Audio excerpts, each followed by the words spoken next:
Greenland sits on a treasure trove of natural resources, including uranium, iron ore, rare earth minerals, and oil. The only problem? Greenland wasn't exactly on sale. It's an autonomous territory within the Kingdom of Denmark, not a used car at a dealership. The Danish government politely but firmly told Trump, "Thanks, but no thanks." The international community reacted with a mixture of disbelief and mockery. Now, you might be wondering, why Greenland?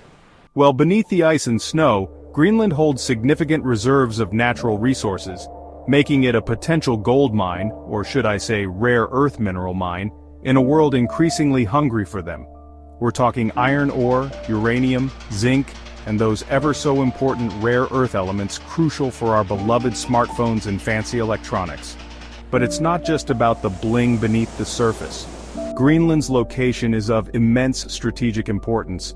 Nestled between North America and Europe, it offers a prime location for military bases, particularly as the Arctic ice melts and opens up new shipping routes. In fact, the US has had a military presence in Greenland since World War II, with the Thule Air Base playing a key role in our missile defense system. Imagine, if you will, a future where China, with its growing global ambitions, sets up shop in Greenland. Not exactly the kind of neighborly situation the US is used to having in its backyard now, is it? Now, this wasn't the first time the US had cast a covetous eye on Greenland. Back in 1867, Secretary of State William Seward, the same guy who orchestrated the Alaska Purchase, which, by the way, was also ridiculed at the time as Seward's folly, explored the possibility of buying Greenland and Iceland.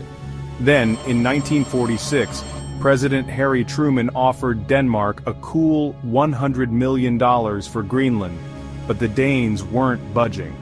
They kind of liked having this giant island as part of their kingdom. Fast forward to 2019, and Trump's proposal wasn't exactly met with open arms either. Danish Prime Minister Mette Frederiksen called the idea absurd, and the rest of the world had a field day. Headlines like "Trump wants to buy Greenland," "Denmark is not amused and Greenland is not for sale, but we'll take your money for a wall." It was a PR disaster of epic proportions.